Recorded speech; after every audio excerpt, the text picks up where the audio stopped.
Hey, it's Scott Petrak with another episode of the Brown Zone Coverage Podcast. We've been on a summer hiatus as the NFL calendar actually slowed down for a few weeks, but training camp is around the corner, so it's time to start talking about and thinking about the Browns. Here to discuss, as always, is Dave Chudowsky of the WKYC Morning News. How you been, Chud? God, I'll tell you, it's like we're on vacation. I mean, I didn't know what to do with myself without you. Well, I think that makes me feel good, Chud. Except the vacation part. Well, it's so funny because, and this is a true story. Yesterday, on my ride home from work, I almost called you just to see how you went on vacation. I wanted to catch up, and I didn't. I ended up having another thing I dealt with, and you text me like an hour later about doing this today. We're taping this on Wednesday. I'm like, that is hilarious. I mean, literally just thought about it. I felt a void in my life, and that's what it was, not having the weekly pod. It's like there's something I'm missing something in the back. Like I feel like I should be doing something, right? Like I forgot to take out the garbage. What is it? I didn't tape that pod. That's exactly right. Yeah. And there it is. You came a calling, and here we are, ready to go. So no, it's been a busy summer. It's been nice. This is the time. It's so not, I want to say so dead, but as far as NFL schedule goes, this is the deadest part, right? Oh, so for sure. It's the chance to, do some of your fantasy football prep. Yeah, which I've not done any. Yeah, it's a chance to play some golf, it's a chance to play some softball. But yeah, I mean, but all of a sudden, Chud, I know people are anxious or eager for camp to get going, and I get it. But everybody asks me, when to start, when do you get going again? And it's 2 weeks from today. 2 weeks from today, the Browns, the veterans report on the 23rd. They do a walkthrough in Berea on the 24th, and I drive down to the Greenbrier on the 24th. And then the first practice in West Virginia is the 25th. So it's about 2 weeks from right now, which means, lots going on, right? You got to prepare for it. A lot of previews I'll be trying to write between now and then. And we're kicking it off with this podcast. But yeah, it's going to be here. And then you know how it goes. Chud, once it starts, it's non-bleep and stop, right? So, so that's why, people talk about the end of the summer is Labor Day. The end of summer for me is going to be about July 23rd this year. Yeah, I know your summer comes to an end quickly, no doubt. But yeah, so the first official practice, though, is in Greenbrier, right? On the 25th, the Thursday, is that right? That's correct. And then I think they practice 9 times in 8 days. It runs through the 2nd. So 9 times in 8 days. And then they're back for 6 practices in Berea. And I'd like to get your take on this quick, Chud, we talked about it last year, right? They went to the Greenbrier for the first time. It cut into the practices in Berea that fans are able to see because there's no public's not welcome at Greenbrier at the practices. But last year they had an extra week of training camp because of the Hall of Fame game and Joe Thomas. This year they don't, and they're still going to the Greenbrier, still the same amount of time. So they're only doing 6 practices in Berea. They're not all open. The 6 are open, but there's going to be more than that in Berea, including when they go against the Vikings, the joint practices. Those are not open to the public. But in the Browns, say part of the reason is they started to do the renovation of Berea. They bought a bunch of houses, knocked them down. They're going to do this big project. There's a big hotel. They want a rec center for Berea. They're going to do a bunch of construction around the facility. Last time I was out there in June, it hadn't really started. They'd raised stuff, but they had started building things. So I don't know if that's like a legitimate reason to cut back on the number of practices open to the public, or it's just, the Browns are using that as a reason to cut back. But my point is, I don't like that trend. I think as many practices as possible in training camp should be open to the public. I think that's one of the things the Browns have been good at. You've been out there, Chud. People like going to these training camp practices. There's, 1,500, 2,000, 2,500 people a day out there. If you don't have a lot of money, it's free, period. So the people that can't go to games, right, or can only go to one game a year, this gives you access to your favorite team. It gives you access to your autographs, right? You get up close look, all those things. So I just don't like the direction it's going. I understand the desire to get back to the Greenbrier, but because it worked out well last year, right? The players all year long cited the Greenbrier as helping team chemistry, helping camaraderie, really playing a role in the Browns going to the playoffs last year. So I understand the desire to replicate that. I know Kevin Stefanski likes to put the guys under one roof, get away. The focus is entirely football. I don't like that it eats away at the number of practices fans get to watch in Berea. Yeah, I think from a standpoint, if you go and do it a lot, like we have, it's kind of like, all right, well, what's the difference? But, that's different because it's our job to go there. So it's different than like you talk about the fans, and maybe that's their one time to go, and it limits the amount of chances there are. So I totally can see your point. I guess I'll wait maybe a year to see. You said, you don't like to see a trend that way. Let's see what happens next year because, like you said, last year you had the Hall of Fame game, and this year if they're going to say construction and this and that, maybe wait to see what it looks like next year. If they go back up to, what's the most they've ever had? I mean, I know it's usually in double digits, right? Yeah, it's a great question. If I had to guess, Chad, I'd put it at 14 or 16. Feels like a normal number to me. This is really low this year, right. Really low. And maybe 10's a happy medium. And they don't have to be open, and teams across the league do different things, right? The Cowboys go to California, Minnesota, where Kevin Stefanski spent, most or all of his time as an assistant coach, really. They would go away. Pittsburgh goes to Latrobe. And some teams have open, some teams don't. I just don't want to see it, and maybe I'm getting ahead of myself. I just don't want to see it become where there's 2 open practices in the stadium, and that's it. Right? Like, I like the fact that there's opportunities during the day in Berea. People can show up. I like that tradition. Yeah. Let's hold off. I think at least I am until next year. Let's see how many they come out with next year. Plus, will they go back to the Greenbrier again next year? Because really the Greenbrier, that really takes a big chunk out of it.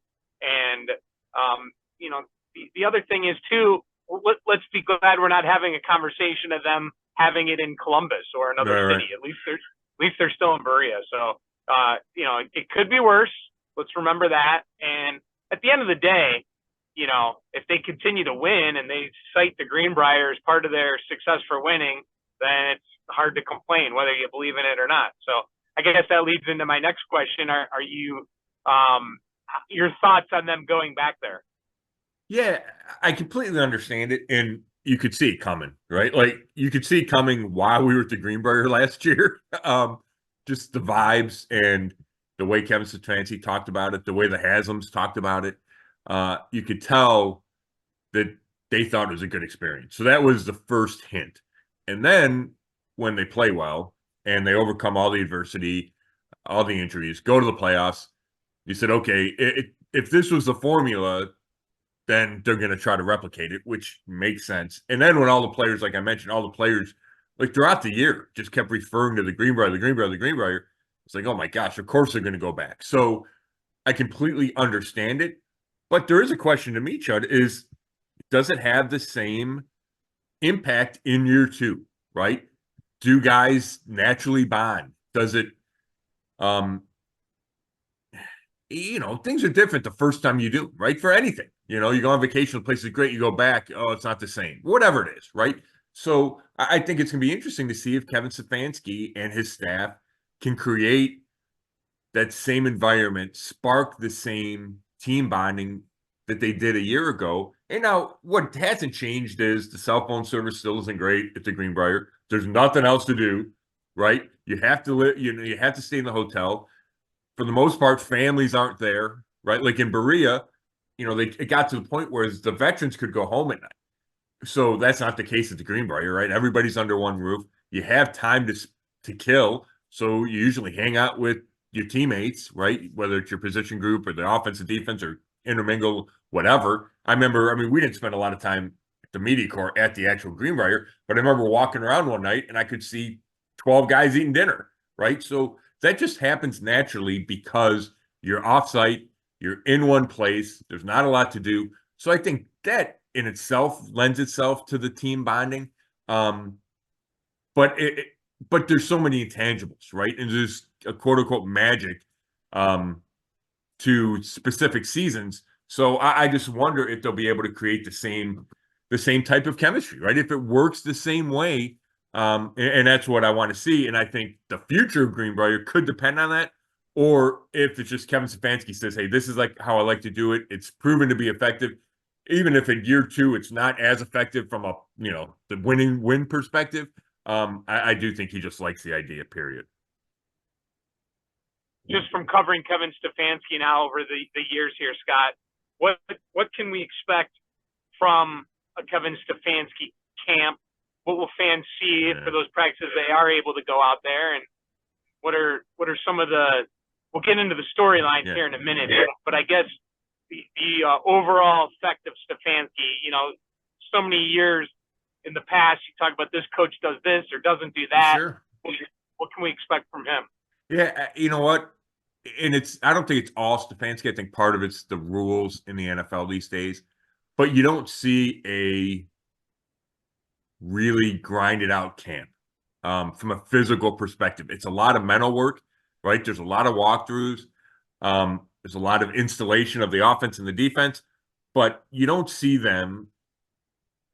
You just don't see them hitting as much as a lot of teams do. Or let me correct myself, as teams in the past did. And they don't hit as much as the Steelers, right? I think the Steelers have practices where they take people to the ground, like tackling. The Browns don't do that. They don't believe in it. They're trying to get healthy. They're trying to stay healthy. They're trying to make it through the season healthy. It's a 17-game season. You hope there's more games with the playoffs. Like, they're really cognizant of being careful of that. And I think that fits into Kevin Stefanski's personality, right? He's a cerebral guy. So there's plenty of practices, especially early. Like last year, the Hall of Fame practices, I mean, their ramp up was slow. And I think it's going to be that type of ramp up this year too, where it takes a while to get into pads. And that's the rules of the NFL. Once you get into pads, they're careful about how much time they spend in pads, but they do practice a good amount in pads. It's not like they don't do that.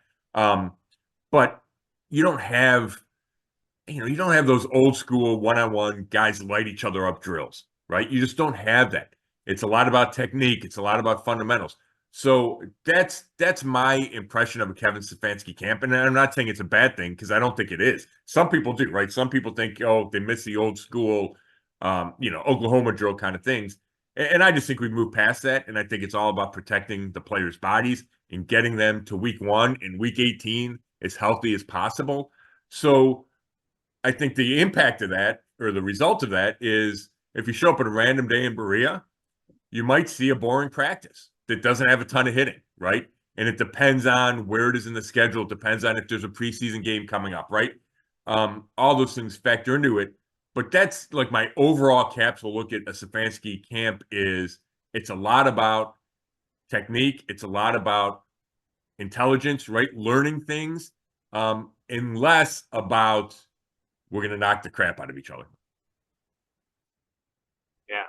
Would you say right now, pretty much the last few weeks, no news is good news? I mean, it's been pretty quiet. I mean, there's been a couple minor things here and there, but for the most part, there hasn't been a lot of talk about the Browns, and that's not necessarily a bad thing. No, right? I mean, you're trying to avoid a big off-the-field injury, right? A guy working out getting hurt, and you're trying to avoid arrest. And they had the one, Lonnie Phelps, the defensive lineman, got arrested. It was, suspicion of DUI in Key West. They cut him quickly. He was unlikely to make the team, although he was a guy that's been around, right? Practice squad guy, would get called up every once in a while. I mean, he's been, I don't know how long, if it's 2 or 3 years, but it feels like I've seen Lonnie Phelps a bunch, whether it's training camp and then he gets cut or whatever. So obviously they liked things about him. And maybe he was he's probably in the mix for that 5th defensive end spot if they even keep 5. Wouldn't have been a favorite to make the team, but that's so to this point, that's the only big news. I agree with you. That's a good thing for the Browns. Yeah, but the news that's going to quickly change, and it starts with the Amari Cooper contract situation. Yeah, I talked about the day they have to report. That's going to be everybody's going to be watching that, right? Is Amari Cooper here? Does he show up for the first day at the Greenbrier, right? When we get to lay our eyes on this team, obviously because he skipped minicamp and he wants He wants a new contract. He wants a contract extension. How does that play out? And I know we talked about it whenever the last time we did one of these, Chud, right? Because he skipped minicamp. I still don't have a great way for this. Well, maybe I have a great way for this to be resolved, but I don't think it's an easy resolution by any stretch. And I do other radio shows, and we talk to people, and there's this confidence that from the people I talk to that the Browns are going to get something done. They're just good at that, and I understand that optimism. And Andrew Berry is good at that, right? He's found a way to extend guys. The couple of times people have been disgruntled, for lack of a better word. David Njoku asked for a trade a while back. Kareem Hunt a couple of years ago kind of had that hold in where he wasn't practicing in team drills. And both times, Andrew Berry said, hey, I'm not trading you. You got to suck it up. And they did. It feels different with Amari Cooper. I think Amari Cooper's got more leverage. They need Amari Cooper, right? He's their number one receiver. They don't have a replacement at number one receiver. Those guys are hard to find. So I think in order for this to be resolved amicably and where everybody's comfortable to some degree, I think both sides are going to have to compromise.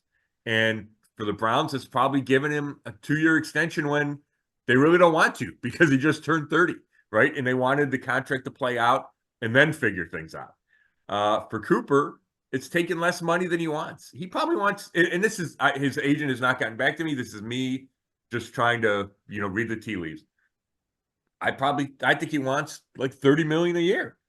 And, the highest receivers now are getting paid 35. I think Cooper's a Pro Bowler. I think he believes he's one of the best in the league, and he is. I don't think he's Justin Jefferson or Jamar Chase, but he's a top 10 receiver, whatever number you want to put on it. And he's underpaid at $20 million a year. And I think that's legit. But I don't think the Browns are going to give him 3 years for $90 million. I don't think there's any way they do that for a 30-year-old who's had some injury issues at the end of the last couple of seasons. So I think 2 years, $50 million with about $35 million guaranteed makes sense to me. I think both teams have to give a little and would be unhappy to some level, but in the end would be happy with the new deal. So let's see if that actually gets done. And if it doesn't by the start of training camp, let's see if Amari Cooper shows up. And if not, then we have some issues, right? Then it's, how does this affect anything? What's the distraction level? Does he come back and get hurt? Because we've seen that after holdouts, right? So, I think we have a little bit of time before we have to really focus on, does this happen or not? But when you get to about July 21st, 22nd, it's going to be, all right, is Amari Cooper going to show up?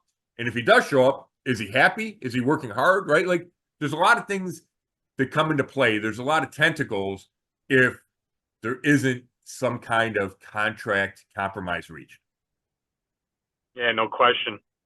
All right, let's get into injuries. How we looking health-wise? I feel like, you have obviously, monitoring the Watson situation all the time, but, the positive news there out of minicamp. Nick Chubb, seen some stuff on social media.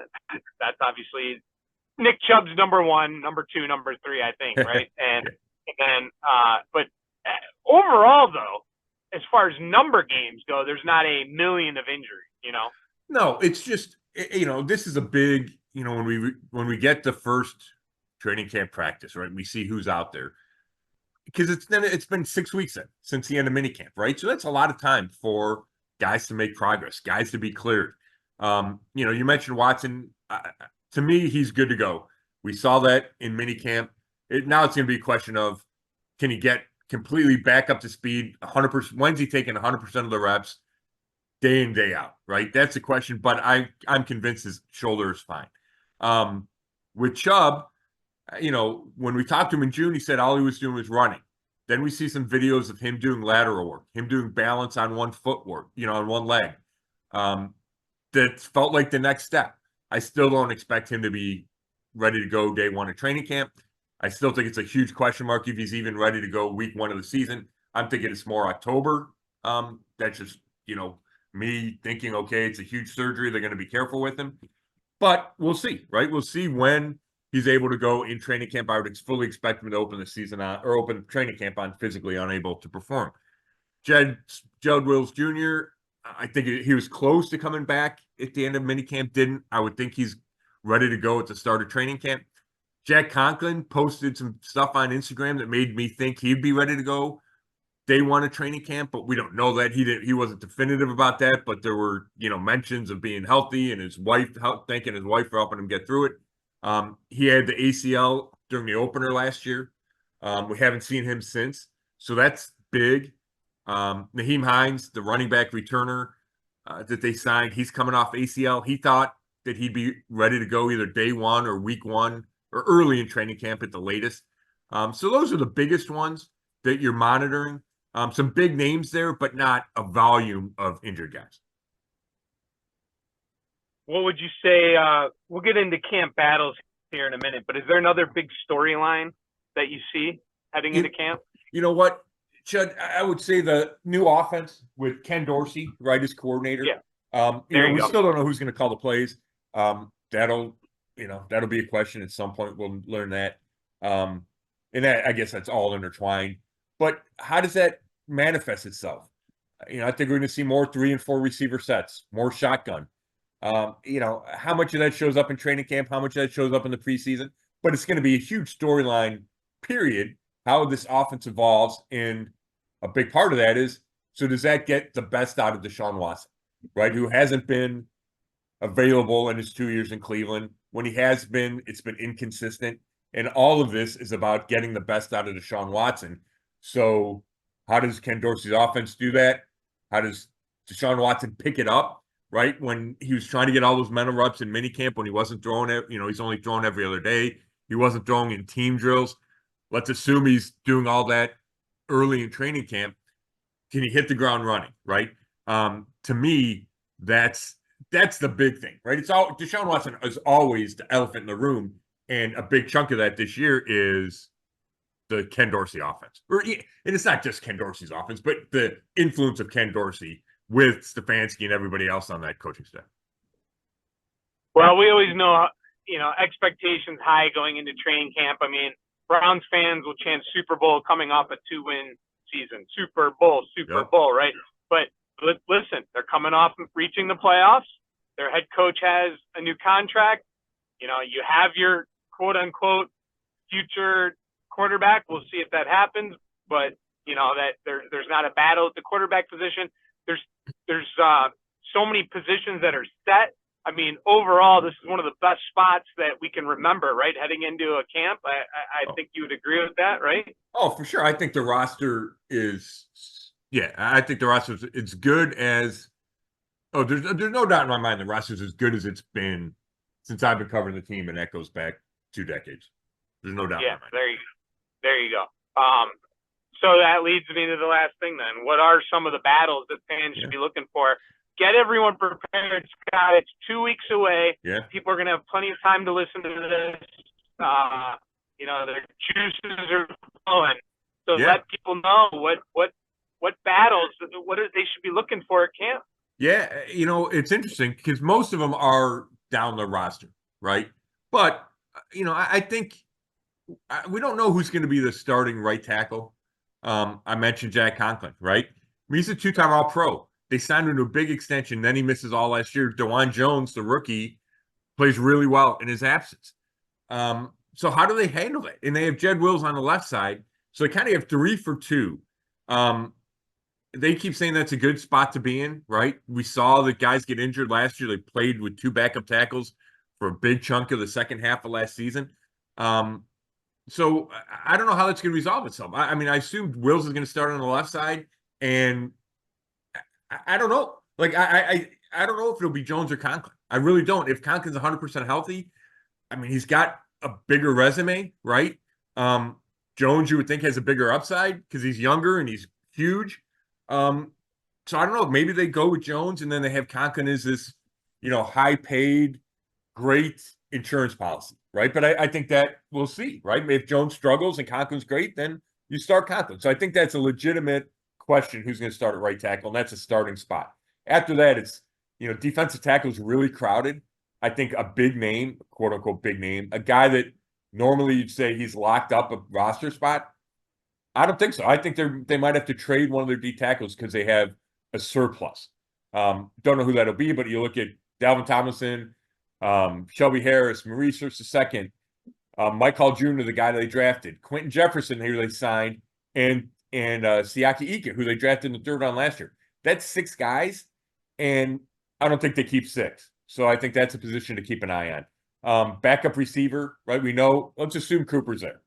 You got Cooper, Judy, Moore, Tillman, and then I think you got a bunch of guys fighting for 1 or 2 spots, and that includes a David Bell, includes a Michael Woods II, the rookie Jamari Thrash, right? So I think that's receiver's always interesting. And I think it continues to be. Who's your third linebacker? You got, JOK and Jordan Hicks are locked in. They signed Devin Bush. They drafted Buki Watson. They have Tony Fields, the second, coming back. I think they don't play 3 linebackers a bunch, but against the Ravens, against the Steelers, you run the ball, you do. So I think that's an important thing to keep an eye on, who that third linebacker is. And then last, third quarterback. They drafted Dorian Thompson-Robinson, in 2023 with the hopes that he would become the backup to Deshaun Watson. Things did not go great for DTR as a rookie. They bring in Jameis Winston to be the number 2. They signed Tyler Huntley. I think there's a battle between Huntley and DTR for that third quarterback spot, and I'd go with Huntley right now. So I think DTR has to go a ways to stick around. Wow. I mean, they're so high on him, though. Do you think what they saw last year hurts him too much? Well, here's my thing, Chud, and maybe I'm kind of projecting, but what I saw from him as a rookie, I was not impressed, and I was not sure. He didn't show me that he can be an NFL quarterback, and maybe I didn't give him enough chance. Right? He only started a couple of games. He got hurt against on Christmas Eve, and then he went on IR with that hip injury. So maybe I'm judging him too early, but it left a big doubt in my mind, and I would think it left one in their minds. I don't know if they, maybe they signed Huntley just to have another arm during camp because Watson didn't throw a ton and DTR didn't throw a ton. But I think that's a legitimate battle, and I think there's a chance that DTR does not stick around, at least on the active roster. Maybe I'm wrong, but that's what I think. And then minicamp only kind of confirmed that to me. And a lot of that was because DTR was coming off the hip and he didn't even practice until minicamp, like I'm talking about the whole offseason program. But I saw Huntley a lot more out there, so he left a bigger impression with DTR on the sideline. Yeah. All right. That's definitely one to watch, no doubt, because of, when you draft a quarterback, but you make a great point. He was not excellent, that's for sure. And, if they do go 2 injuries deep, you don't want, your season to go by the wayside there. So it's definitely a lot to think about at that position. I think that's going to be a big one to watch. Nice job there pointing that out. Thanks. And he just looks small to me, Yeah. He just looks physically like, I don't know, he just looks too skinny. Maybe he gets bigger, who knows? But that was one of the issues I had with him. Well, speaking of quarterbacks, we can't go without talking about our favorite one in Browns history, and that's Bernie Kosar. And some sad news with him that we just found out about, Scott. Yeah, he told Cleveland Magazine that he's got liver disease and Parkinson's, and he might need a liver transplant. That he was put on the list, I want to say in February.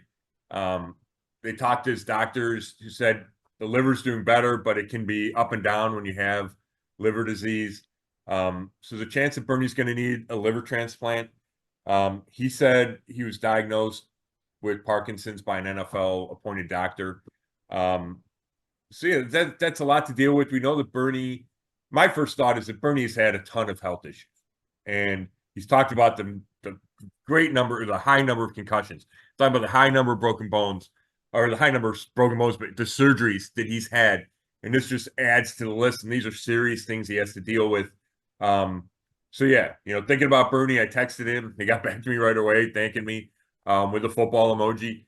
But it's just another thing for Bernie to deal with. But he wants to keep a positive outlook. That's his motto, right? That's what he said in the article. That's what he put out on X yesterday. It's all about positive thinking. He believes in the power of positive thinking. So give some positive thoughts to Bernie, because that's he's fighting another battle on a couple of fronts here. Yeah, I've seen him twice in the past few months, and you know, it was clear he wasn't looking the same, but he brought up his health choices both times I talked to him. Yeah. So that, you know, he's hanging on that, his healthy choices and helping with the recovery. So, but no doubt he's a legend, going back to when we were kids, and you know, I worked with him, and you've dealt with him throughout the years, and you know, we love Bernie, so we wish him the best. So, Yep. But unless you got anything else, Scott, I got to roll, and we can do this again here soon. Yeah, sounds great, Chud. Yeah, we'll do this. We'll do this at least either right before camp or right early in camp down at the Greenbrier. We'll touch base again. I know you got some stuff going on next week, but we'll ramp it up. Everybody can. I'll start. It's probably next week. I'll start doing the training camp previews, features, and what to look for, more in depth on position battles, players to watch, issues to watch, all that kind of thing. So, you can read all my work at brownzone.com. This has been another episode of the Zone Coverage. And thanks, Chud, and thanks everybody for listening. Okay, we'll talk to you.